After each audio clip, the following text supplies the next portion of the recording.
Happy Valentine's!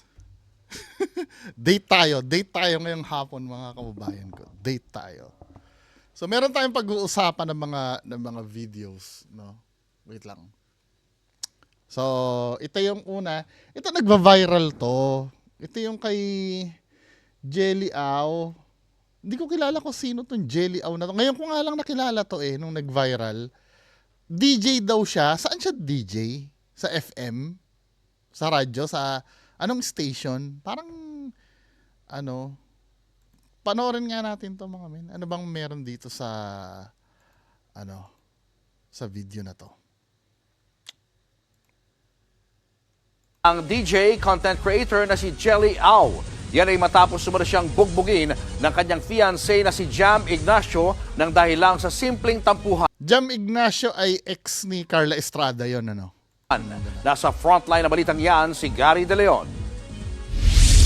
Perfect couple sa unang tingin at mapapasana all ka sa mga larawang ito ni na content creator at DJ Jelly Aw at fiancé niyang si Jam Ignacio. Nag-nail spa date pa ang dalawa. Kaya naman marami ang nagulat sa social media post ni Jelly kaninang umaga. Namamagana ang mata at bibig niya at nagdurugo ang ilong. Basag Grabe, ang no? mukha. Nakalagay rin sa caption na si Jam Ignacio raw Ano ang may nakalagay? kagagawa ng sinapit niya. Happy Valentine's. Blank mo, Jam Ignacio. Mapapatay mo ko. Wala akong ginagawang masama para ganitohin mo ko. Halos mamatay ako sa ginawa mo. Papakulong kita. Sabi. Sabi pa ni Jelly, halos mapatay siya ng kanyang fiancé. Kaya desidido raw siyang ipakulong ito. Kwento ng mga kaibigan ni Jelly, hindi pa naidetalye ng influencer kung ano ang ugat ng pananakit. Pero nagsimula raw magkalabuan ng dalawa sa simpleng tampuhan dahil sa isang kaibigan. Nagkasagutan sila hanggang sa nagdilim daw ang paningin ni Ignacio at sinuntok si Jelly. Sa Sino- sobrang galit Wait. Selos ba yon doon sa kaibigan? Hindi naman in-identify kung ano yung kung selos ba yon dahil daw sa kaibigan ni Ignacio, binitbit nito si Jelly, isinakay sa kanilang sasakyan at dinala sa Pampanga.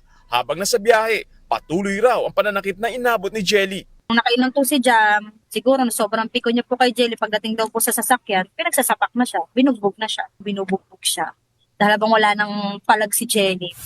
Habang nasa NLEX, hindi Grabe, raw ang RFID na sasakyan ni Ignacio. Dito na nakakuha ng pagkakataon na tumakas mula sa sasakyan si Jelly. Buti na lang. Buti na lang po, hingi siya ng tulong.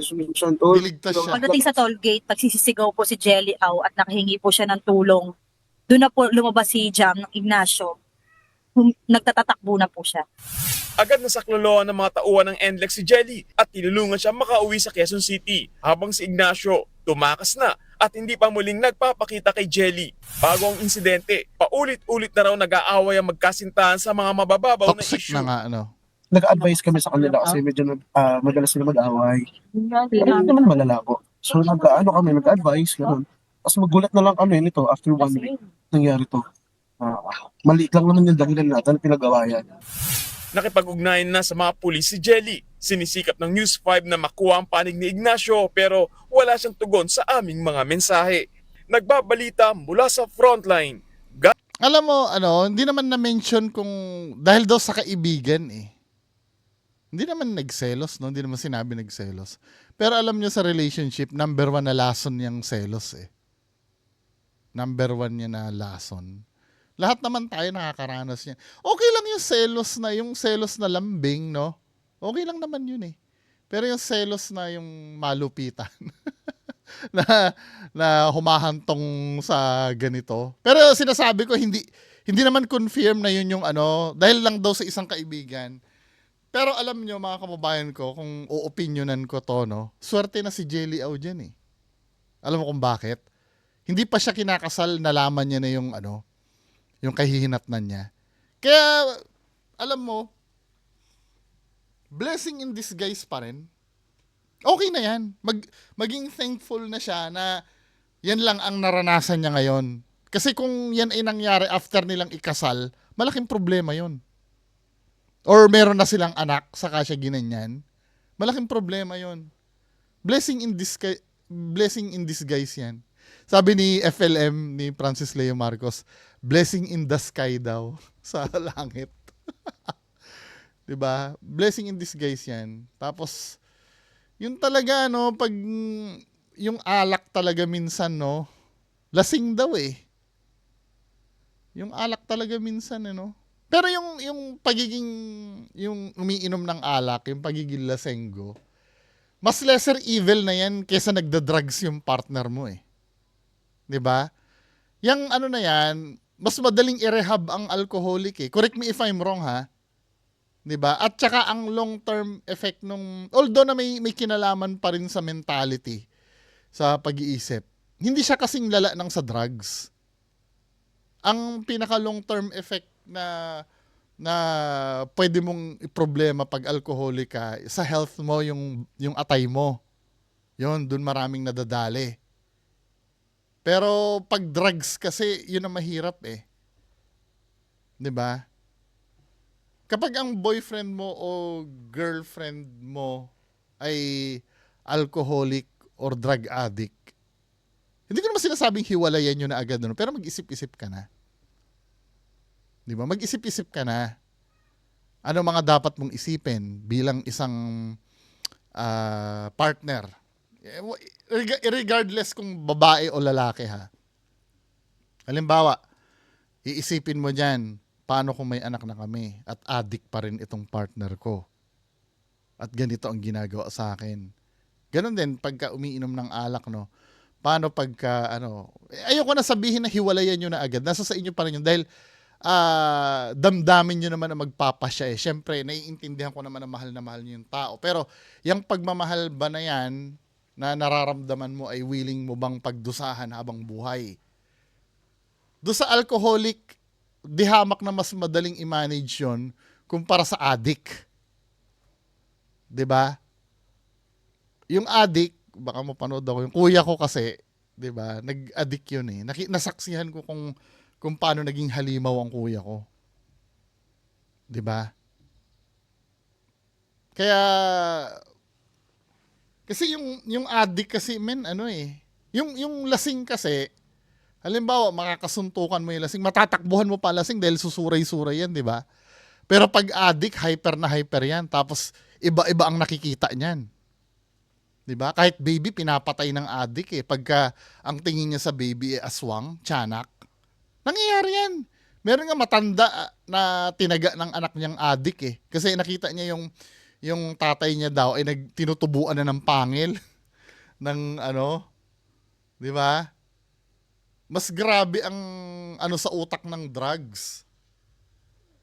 Kayo, kung halimbawa may sign na ganon, kung ako lang ang masusunod pero buhay nyo pa rin yan, hiwalayan nyo na agad yan. 'Di ba? Kahit nga basta magpakalayo-layo kayo kasi kahit na sabi mong hiwalay na kayo niyan at addict yan, hahantingin ka pa rin yan. 'Di ba? Well, 'di ba? Pero kung mahal na mahal mo naman, let's say halimbawa hindi mo kaya nang mawala siya or ganito na lang siguro ang gawin mo. Ayusin mo muna yung buhay mo, maghihintay ako. 'Di ba? Wag muna tayong patunayan mo muna sa akin na nagbago ka na at inayos mo na ang buhay mo. Kung hindi mo talaga kayang mawala, 'di ba? Ngayon, pagtrabahuhan niya 'yon. Na ayusin niya yung buhay niya. Dahil kung hindi niya aayusin ang buhay niya, pare-parehas kayo maghihirap niyan. Kahit pa sabihin mo na ikaw matino ka, addict naman yung kasama mo. Or lasenggo. Pare-parehas kayo magdudusan yan, men. 'Di ba? Pero nasa sa inyo pa rin yan kung pinanganak kayo na may lahi kayong martir, kamag-anak nyo si San Lorenzo Ruiz. 'Di ba? Di bahala ka. Pero ikaw kaya mo i-take yun na bugbugin ka. Paano pag nagkaanak kayo? Kaya mo bang makita yung anak mo binubugbog ng addict mong asawa? 'Di ba? Hindi lang nagtatapos sa iyo ang problema. Kahit baka mga ibang kamag-anak mo, kahit ultimong nanay at tatay mo, aanuhin yan. Hahantingin yan. Kaya hanggat maaga, pag nakakita na kayo ng sign, mag-isip-isip na kayo. Yun na lang. Hindi ko na kayo kukontrolin na hiwalayan nyo agad, ano. Bahala kayo. Ang gusto ko lang gawin nyo, mag-isip-isip lang kayo. Pagka, lalo na pag drugs talaga. Naku. Diba? May chance pa naman. Kaya lang, hihintayin mo lang ba yung chance na yon na magbago? Hindi, may mga nagbabago naman dyan. O, sige, sumugal ka. Sabagay, ang buhay naman, talagang sugal naman talaga ang buhay eh. Malay mo, swertehin ka na magbago nga. Paano kung hindi? Diba? Okay lang kung babaero. Babaero, pwede talagang tumino yun eh. Diba?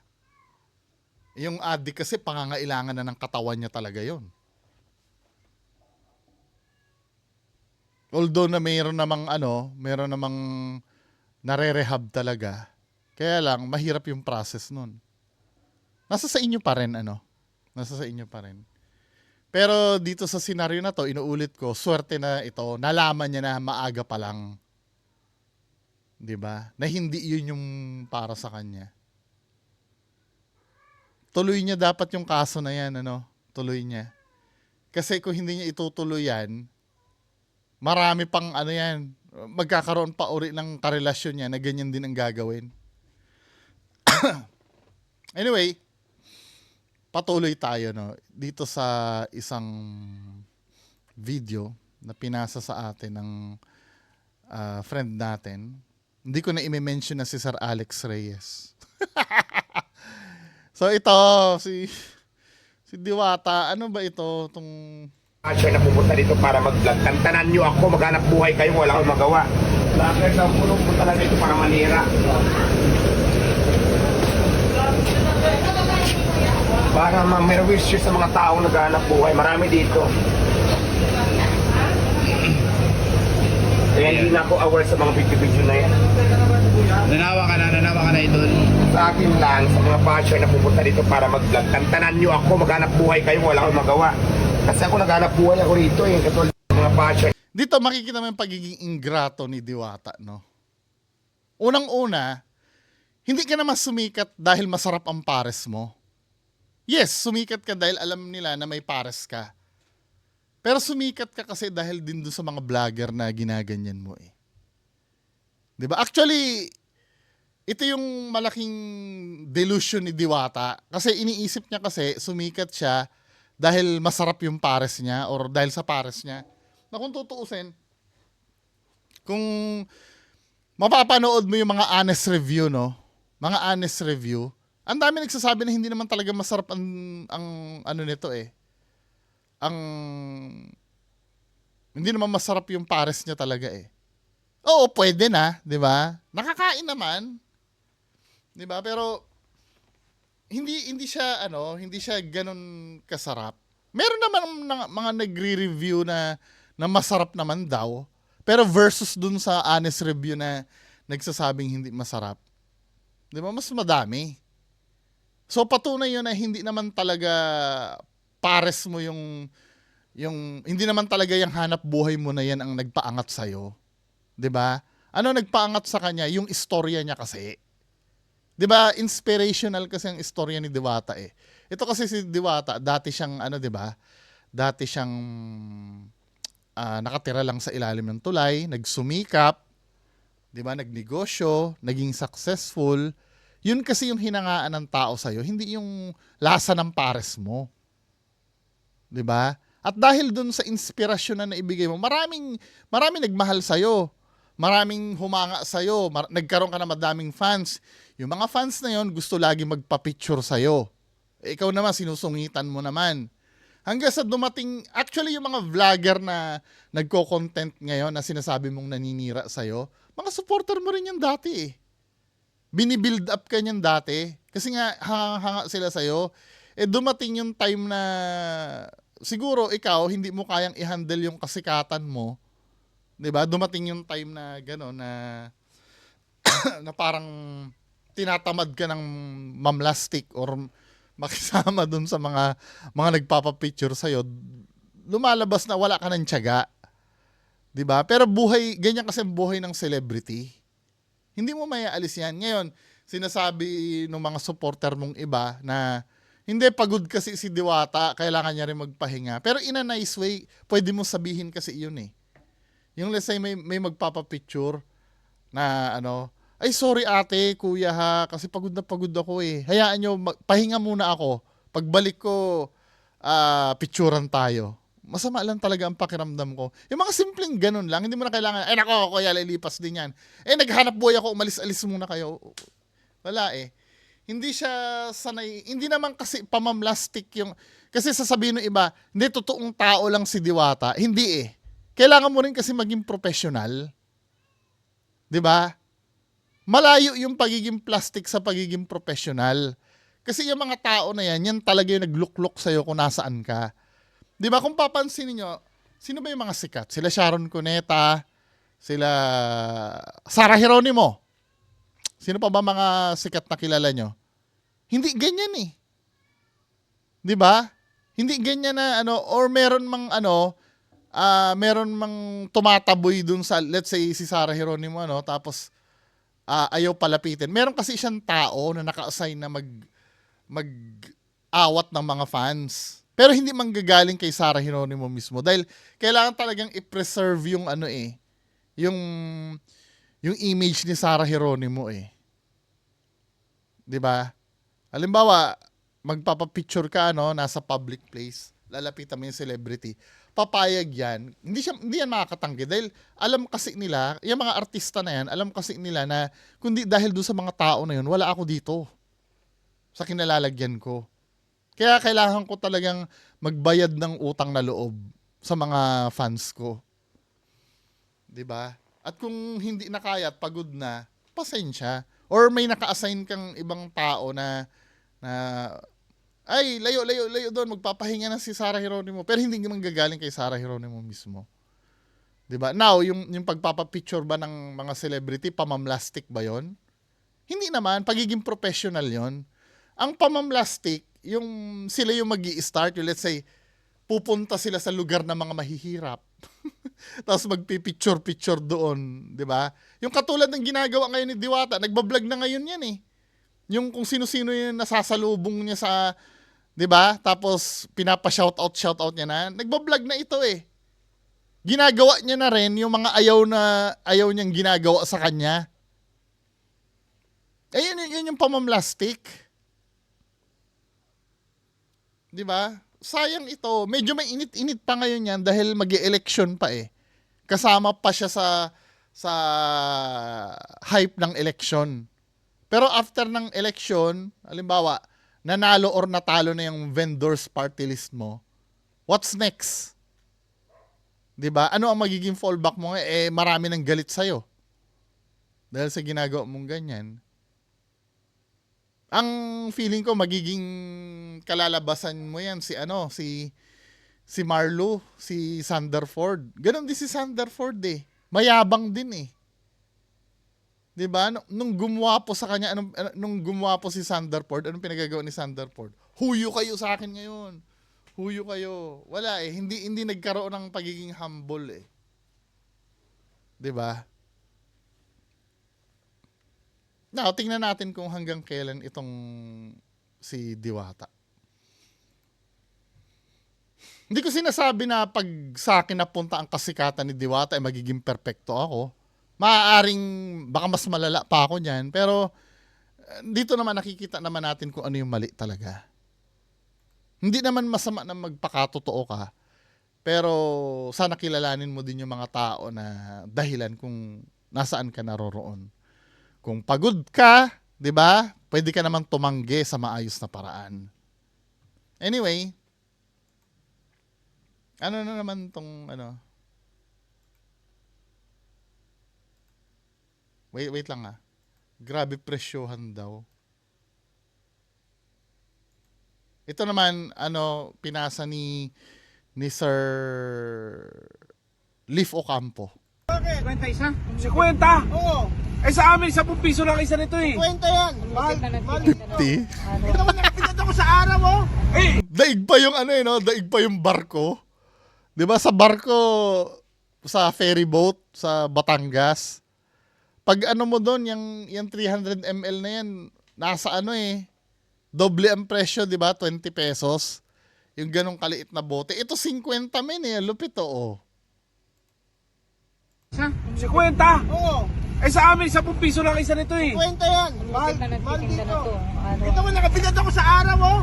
Eh, ano magagawa ko kuya eh? Yan ang pinili mong trabaho, napakaraming trabaho pwedeng gawin. Hindi ko pa pwede, okay, sakulin natin. Di na pwede ibalik yan. Pero hindi naman namin binuksan yan. Eh, di ko na yan, hindi ko na yung problema. Babalik na lang. Hindi ah! Bayaran si Eh Kwenta bakit? yan. Di na pwede ibalik yan. Aba, ayos ka! Hindi kuya.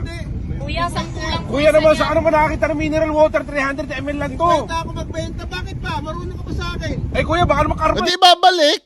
ka. Anong karma eh? Akin. Ha? 10 piso lang po isa niyan, kuya. Kuya, alam mo ikaw, nakakadagdag ka sa problema. Traffic na nga dito sa lugar ninyo eh. Bayaran mo yan. 100. Tamo, nagkaka-traffic na rin ito. Wala akong Hindi namin kukunin ito kuya. Kung ako ibabato ko yung mineral water sa labas Hindi pwede, 50 pesos. bayaran mo. Ang liit lang nito, 50. Bayaran mo yan. 50 isa Kuya, yan. 10 lang isa Bakit ba niyan. marunong pa kayo sa akin?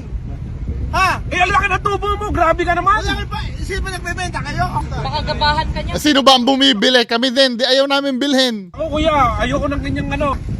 Alam mo kuya, bakasyonista lang kami rito. Tapos ito pa may experience namin. Natatraffic na tayo dito. Oh. Bayaran mo 50. Natatraffic na tayo dito kuya. Natatraffic na tayo. Hindi na. Hindi na.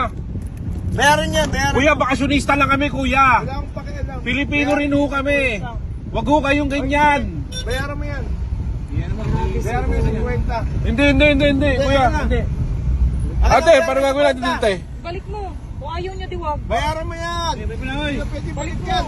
Ang init akin yan. Kuya, doon Guys, tayo sa 50 tabi. pesos. Tignan nyo, 50 pesos daw to. 50 pesos daw guys. Gusto yatang sumikat ni kuya oh. Ay hindi. Wala akong pakialam kahit mag-video ka. Wala akong pakialam kahit mag-video ka. Akin yan. Bibidyo. Wala pa naman kukunin yung cellphone. Bakit? Oy, mga utak teleserye, malamang kanino kayo kakampi dun sa nagbebenta. Naiintindihan ko na kailangan mong patungan. 'Di ba? Siguro pwede na yung 15 pesos. 'Di ba? Kung alimbawa gusto nyo magteknikalan, gusto nyo ireklamo sa BIR yan or sa DTI, 'di ba? Gusto nyo magteknikalan. Hindi kasi maganda yun. Naiintindihan ko na kailangan niyang tubuan. Pero wag naman yung magkano ba yun? 10 piso lang yata yun eh. Baka nga yung 300 ml, di ba 8 pesos lang yun? Tapos 50 pesos ibibenta ang isa dahil naiinitan daw siya. Maintindihan ko kahit 20 siguro, no? 20 pesos isa. Maintindihan ko na yun eh. Pero 50 pesos, then, tatanggihan ng customer, ayaw, bawal yun. Kung paiirali natin yung, hindi naman nabubuksan pa, bawal yun. Pwede naman ibalik yun. Diba? Kahit ako naguguluhan din. Yes, naiintindihan ko naman yung paghihirap niya, no? Pero hold up ito eh. Agree ba kayo sa akin? Hold up ito eh. Tama lang yung 20, sige 20. 20 pesos isa, pwede. 100% ang tubo, okay na yun. Pero yung ganyan, 50, ano ka, siniswerte? 'Di ba? 'Di ba may kung karapat, sabi niya kanina, ako nagbebenta, yan? Eh kami rin ang bumibili, ayaw namin bumili. Oh. Patas lang. Nakakainis instead na minsan, naiintindihan mo nga naman dahil yun ang hanap buhay niya nga naman yun. Di ba naiintindihan mo? Pero minsan kasi abusado eh. Iuutak teleserye nyo yun. Bahala kayo, magsama-sama kayo.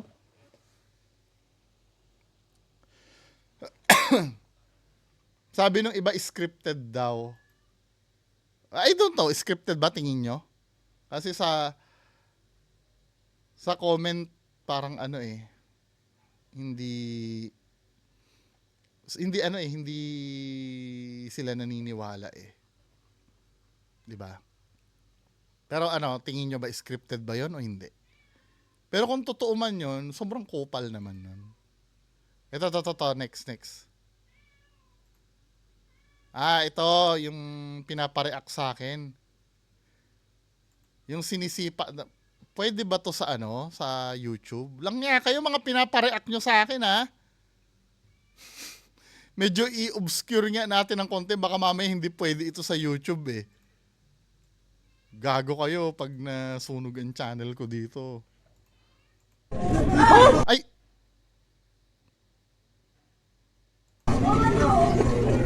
Tingnan mo! Bakit ka pala lalakit lagi yung dibdib niyan? Pakukulong kita, hayop lagi! Tingnan mo! Naglalambingan yung... Ano ba to? Magkapatid ba to? Or... Uy, Tonton!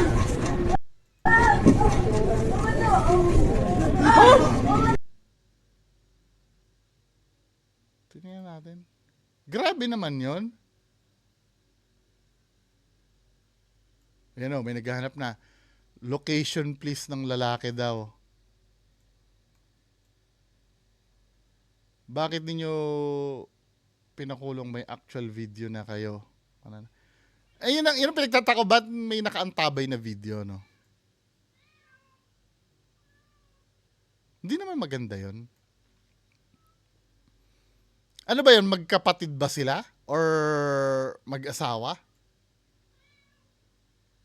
Bakit sinisipa? Ang sabi nung nasa background, nilalambing ka lang eh. Ba't kailangan sipa-sipain?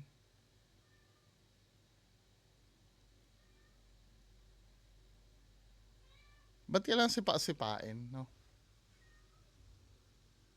Tapos sa mukha pa, ano? Tapos ngayon, hihimas-himas siya. Tingnan mo!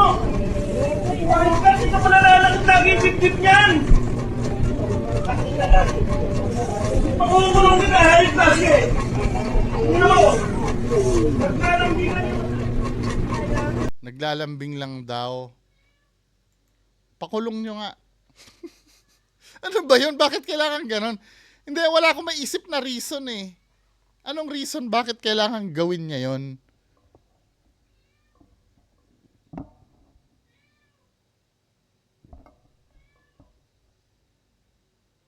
Ba't kailangan gawin niya yon, men? Tapos nasa bahay pa kayo ng magulang nyo, no? Anyway, ito naman, inano ni Ma'am Ashley Mendoza. Ano yung opinion nyo doon tungkol doon? At follow up ko na lang bukas. Medyo naguguluhan ako. Ano ba yung history ng video na yon? Hindi ako makapagbigay ng opinion eh. Ito naman, finorward ni Ma'am Ashley Mendoza. Tagal ko na dito caretaker, nagbabantay sa lupa nyo! Kung makakapag-aasta to, akala mo kung... Ayun na nga eh, matagal ka na, di ba? So, ibig sabihin, matagal mo nang pinakinabangan yung mga tanim dito na hindi kami nanghihingi dito ng mga produkto dito sa'yo. Hindi ba kayo nakinabang sa akin? Pinantayan ko yung lupain nyo? Huwag ka maghugot-hugot nang, dala-dalahan mo na yan. Mag-isip ka nga kung sino ang mas nakinabang dito, di ba ikaw? Eh bakit? Pinaubayan nyo sa akin to, pinagbintayan nyo sa akin to, syempre papakinabangan ko muna. Kapal naman ang mukha niya, Nay. Dapat yun, hindi na talaga ano yun. Huwag ka na maghintay na babayaran pa dahil nakinabang ka naman sa mga produkto dito. Eh bakit naman? Ang tagal Alam ko mo ba mag-stay dito para bantayan to, tapos hindi nyo ako babayaran. Gusto pa pabayaran yung Antayin mo muna magpaliwanag kami, Badong. O sige, magpaliwanag kayo. Ang tagal na ng mga pinagpasasaan mo tong mga pananim dito. Oh. Wala kaming kinuha sa'yo. Pagkatapos ko, alisin ka na namin. Ganyan na reaksyon mo. Oo nga, pinakinabangan ko. Oh. Pero hindi nyo ako pinayaran, dapat hindi nyo na lang. Samantalang ikaw na nakikinabang nito. Eh Alam bakit mo- nyo pa akong kinuha para magbantay na ito? Nung una Galit pa nag-usap kayo. tayo, Huh? wala sa usapan natin na babayaran ka dito. Kailangan yung bayaran nyo ako. Dahil... kung Hindi ganyan ka na namin naman eh. babayaran. Bayaran Dahil nyo ako kasi kung kung hindi tutusin, lang naman kanyan, hindi makikinabang dito. ikaw lang naman nakikinabang lahat ng mga natanim namin dito ah. Eh bakit ako ang pinapunta nyo dito? Para bantay. Namin sa'yo, lahat na produkto dito pakikinabangan mo. Oo, bakit? Lahat Oh. yan. Tinanim ko. Tapos bigla nyo akong papaalisin. Ano Na. ba? Ang tagal-tagal ko mag-stay dito. Oh, 20 years. Ako dito. Eh 20 years ka namang nakinabang dito, paano sabihin mo hindi ka nakinabang? Dito ka na nga halos na buhay eh. Utak mo. Hindi yung sabihin mo na hindi ka Sayang lang pala nakinabang. yung pag-i-stay ko dito. Sana nag-ibang bansa na Hindi lang ako. manginginayang. Pag gano'n na lang ako sa Bakit? sa Maynila. Hinayang ka sa pagano dito, lahat ng produkto. Kaya lang. Itigil mo yan. Itigil mo yan, hindi yan ano. Tingnan mo ang nangyayari dito. Ayan, ididimanda ka lalo namin sa ginagawa mo na yan. Ididimanda ka namin. Itigil mo yan. Wala yung makinabang. Parang scripted din, no? Pero ang pag-uusapan natin yung case na yan, may experience ako sa ganyan eh. Yung case na yan eh. Pag-usapan natin na. Tapusin muna natin video. Tumawag ka ng pulis at Anong itigil mo yan? papusasan natin tong lintik na lalaki na to. Tumawag ka doon ng barangay. Tawag kayo ng barangay doon. Matagal na ako nangabuhan Ha? sa inyo. Tapos Ano matagal lang amuhan? Tingnan mo. Tumigil ka. Oh, makikinabangan ko. mami, wala. Umanano ka dyan. Baka tamahan ka. Tumawag kayo ng pulis. Tumawag kayo ng pulis doon. Sabi kayo. Tumawag kayo ng pulis. Sayang lang yung panahon na ginagawa ko dito. Wala. Wala ka nga makukuha sa amin. Kahit anong gawin mo pa. Magtataga ka man dyan. Baka Wala makuha sa amin. lalo ka. Tutukan pa namin sa Ididimanda ka namin. Pinapuputol mo pa yung mga tanim. Yung saging mo. Ha? Badong, tigilan mo na yan. Sayang yung saging. Tinatanggal mo yung... Badong, huwag kang masyadong ano ha. O, tinan mo. O. Pinabagsak yung mga pananim. Ayan. Badong! Magulis dili ka. Lalo kang mapapamak sa gitna. Badong, lalo kang i-ano namin. Ipapabilanggo ka namin. Ipapabilanggo ka namin. Ginagawa mo na yan. Napakasalbahe nyo. Hindi kami salbahe. Tama ang ginagawa namin. Yung mga kawawa naman! Sabi ni Ma'am Ashley, kawawa naman yung caretaker! Sabi lang namin sa'yo. Tuyot-tuyot siya nagpakasasarito sa lupain namin. Ha? Kami mo naman kakinabang dito eh. Ang tagal ko mag-stay dito. Halika na, mami. Halika na. Alis na tayo. Tawag tayo ng ano. Ayawanan na natin. Ito, may karanasan kami niyan sa Mindoro. 'Di ba? Isang lupa na hindi namin nagamit. Ang senaryo naman doon, kusa na lang silang nag-squat doon. Yan din, taniman din nila yung lupa. I mean, walang walang pag-uusap sa amin. Walang kahit na kasi binili yung lupa kasi na yun, bayad utang sa tatay ko yun eh. Kasi may nangutang sa tatay ko na hindi na nabayaran, yung lupa na yun. Ang ganda nung lupa, tabi ng highway. 'Di ba? Now, yung lupa na yon, marami na nag-squat, marami na nagtayo ng bahay. May semento na nga eh. 'Di ba? Yung ba may aircon na nga eh, tapos nagtayo na ng tindahan kasi tabi ng highway yon. Maganda yung lugar. Now, nung na-develop na yung lugar, babalikan na namin. Actually, may bakod yun eh. Nalagyan ng bakod yun, yung property na yun. Sa di malamang dahilan, siguro napabayaan na hindi na ng tatay ko, namatay na yung tatay ko. Nung nagkolekta kami ng mga titulo ng lupa, nakita namin yon. Ito ay nasa Santa Cruz Occidental, Mindoro.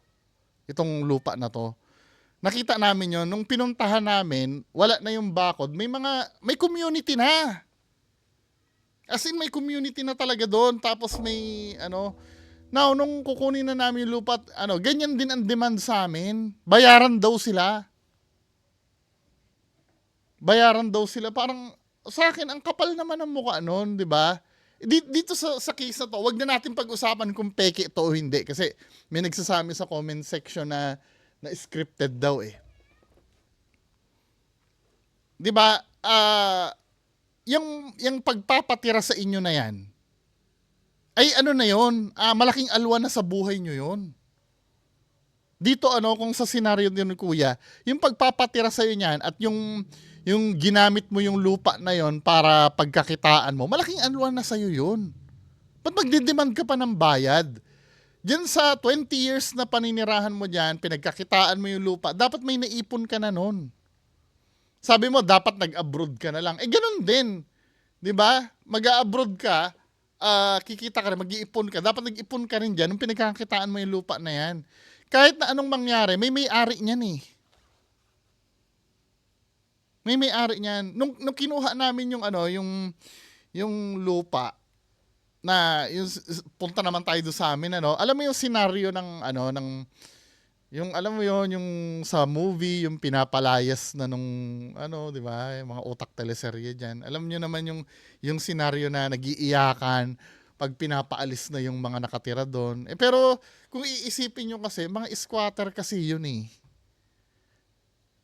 Unang-una, may may-ari ng lupa, 'di ba? Tapos minsan ang kapal pa ng mukha na parang kailangan bayaran mo pa sila. Ikaw pa yung mag-iisip ng paraan para kung saan sila lilipat. Parang nakakagago lang, 'di ba? Nakakasira ng ulo na parang kasalanan ko ba na diyan kayo magtayo sa lupa ko? Tapos pag aalisin, masama man pakinggan, mukhang elitista man pakinggan, pero pero dahil mabait ng nanay ko noon, siyempre nakikita niyo yung mga bata na, di ba? Nilipat na lang uli sila doon sa isang lupa na pag-aari din namin, na nag-squatter din sila. Pero kung tutuusin, di ba? Pag-aari mo yun, yung pabor na binigay mo, matagal na panahon na kasi sila na nanirahan doon, hindi napansin yung lupa na yun, siguro mga batang-bata pa ako talaga noon, nung na-acquire yung lupa na yun. Dahil kilala ko yun, parang ninong ko yata yung may-ari ng lupa dati na nagkautang sa tatay ko na yun yung binayad. Di ba? Tapos yun, yung parang pinakasamahan pa nila doon, alam mo yung kapal na mukha na magde-demand pa sa'yo na bago ka umalis dito, bayaran nyo muna kami. Ano yun? Akin yan eh, tangina mo ba? Di ba? Pero may mga senaryo na hindi mo na kasi talaga makokontrol eh. Na kung kailangan gawa mo talaga ng paraan para mawala sila doon, para maibenta yung lupa. Di ba? Pero kung iisipin mo, wala silang karapatan mag-demand talaga. Pag pina-sheriff mo yon, syempre, ng mga anti-riot police doon na, alam mo yun, yung senaryo sa pelikula na mag-aaway. Kasi pinapalayas tayo dito sa ating lupang tinubuan, pero hindi naman sa kanila yung lupa. Alam mo yung ganyan yung mga movies nung 90s eh, yung mga bida, di ba, pinapalayas sa squatters area. Dito na kami lumaki, hindi nyo na kami mapapalayas, pero kung titingnan nyo, mali yung mali yung pinaglalaban nila. Pero dahil sa mga utak teleserye, di ba, katulad niya, yung si kuya na 20 years na nagtrabaho, kahit pa wala ka pang contract diyan eh. 'Di ba? Anong ilalaban mo doon kung paalisin ka? 'Di ba? Anyway, proceed tayo dito sa next content. Ito sa TikTok, nakalagay dito 3 nights duty ko na. Talagang palaging may katok ng katok sa ward. Umpisahan nga natin.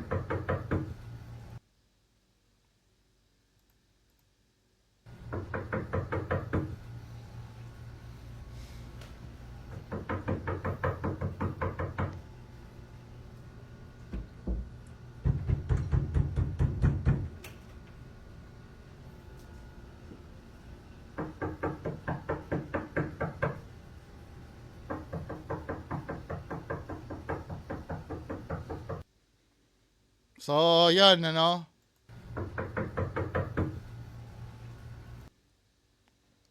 para sa akin, fake to.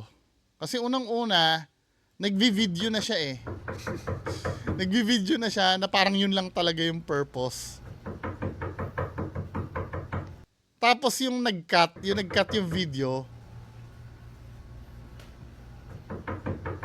tuloy-tuloy, hindi naputol yung sound ng pagkatok nung nag-cut yung video. Pansin nyo?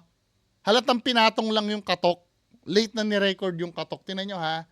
Yun ang nag-cut to cut, tama ha?